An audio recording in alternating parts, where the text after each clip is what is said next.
Hello students, good morning. Welcome to Priya classes Satna. आज के हमारे इस वीडियो में हम स्टडी करेंगे प्रोटीन क्या है, व्हाट इज़ प्रोटीन। स्टार्ट करने से पहले आपको बता दूं कि अगर आपने अभी तक मेरा यूट्यूब चैनल सब्सक्राइब नहीं किया है तो प्लीज़ आप सब्सक्राइब कर लीजिए, जिससे और भी वीडियोज़ हमारे अपडेट होते हैं तो आपको उसका नोटिफिकेशन मिल सके। चलिए स्टार्ट करते हैं। प्रोटीन क्या है। प्रोटीन शब्द सर्वप्रथम प्रयोग जे बर्जिलियस ने किया था। जो प्रोटीन शब्द का प्रयोग था सर्वप्रथम किसने किया था? जे बर्जिलियस ने किया था। प्रोटीन अमीनो अम्ल के बहुलक होते हैं। अमीनो अम्ल क्या है, मैंने प्रीवियस वीडियो में आपको बताया था कि जिसमें अमाइन और कार्बोक्सिलिक ग्रुप होते हैं। जैसे जो भी हमारी शारीरिक वृद्धि, जो भी स्ट्रक्चर बना लेता है, हमारी कोशिकाओं का जो स्ट्रक्चर बनता है वह किसके द्वारा बनता है? अमीनो एसिड के द्वारा बनता है ना। तो जो प्रोटीन होता है वह अमीनो अम्ल के बहुलक होते हैं। प्रोटीन एक जटिल नाइट्रोजन युक्त कार्बनिक पदार्थ होते हैं जिसका फॉर्मेशन कार्बन, हाइड्रोजन, ऑक्सीजन और नाइट्रोजन तत्वों के अणुओं से मिलकर बनता है। प्रोटीन विखंडन पर प्रोटीन के अणु सरल अमीनो अम्ल के अणुओं के रूप में टूटते हैं। जब प्रोटीन टूटता है तो वह किसमें? अमीनो अम्ल, क्योंकि हमको पता है कि जो प्रोटीन का स्ट्रक्चर वो किससे मिलकर? अमीनो अम्ल से मिलकर बना होता है।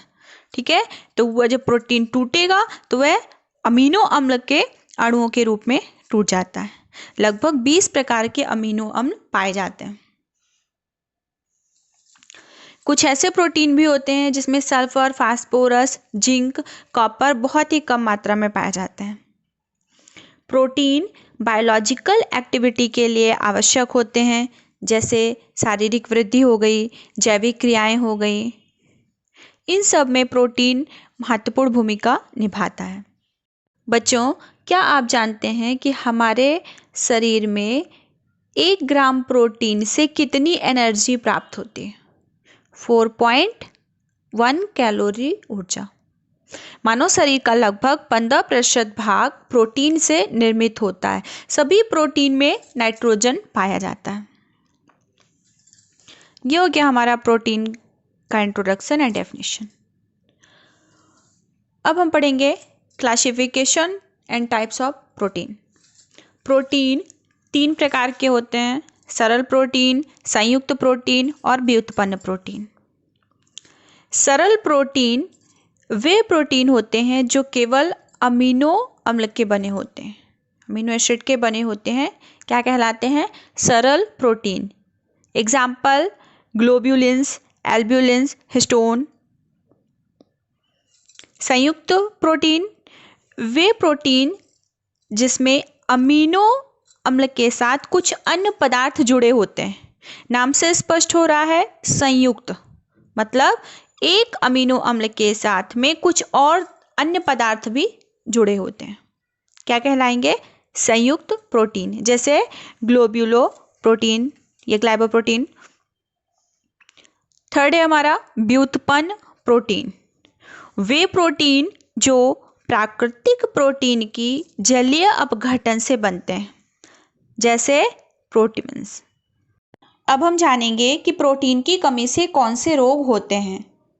बच्चों में प्रोटीन की कमी से क्वार्सियोरकर एवं मरासमस नामक रोग हो जाते हैं। क्वार्सियोरकर रोग में क्या होता है कि बच्चे के हाथ पैर दुबले पतले एवं पेट बाहर की ओर निकल जाता है, जबकि मरासमस नामक रोग में बच्चों की मांसपेशियां ढीली हो जाती हैं। Structure of protein. अब हम देखते हैं कि प्रोटीन के स्रोत क्या क्या है। प्रोटीन किससे प्राप्त किया जाता है? हम सभी को पता है कि प्रोटीन बाहरी रूप से हम ग्रहण करते हैं। तो क्या क्या स्रोत हैं? शाकाहारी स्रोत जैसे सोयाबीन, दूध, चना, मटर, मृग, मसूर, उड़द, राजमा, गेहूं, मक्का। ठीक है, ये किस में आ गए? शाकाहारी स्रोत में आ गए। मांसाहारी स्रोत जैसे मांस, मछली, अंडा, यकृत, प्रोटीन, ये हमारे क्या हो जाएंगे, मांसाहारी स्रोत हो जाएंगे। अब हम देखेंगे फंक्शन ऑफ प्रोटीन। प्रोटीन के कार्य क्या क्या हैं। प्रोटीन सेल प्रोटोप्लाज्म एवं टिश्यू के निर्माण में भाग लेते हैं। आवश्यकता पड़ने पर शरीर में ऊर्जा भी देते हैं। प्रोटीन त्वचा, रक्त, मांसपेशियां तथा हड्डियों की सेल के विकास के लिए आवश्यक होते हैं। आनुवांशिक लक्षणों के विकास का नियंत्रण करते हैं एवं ये प्रोटीन संवहन में सहायक होते हैं। आज के लेक्चर में बस इतना ही।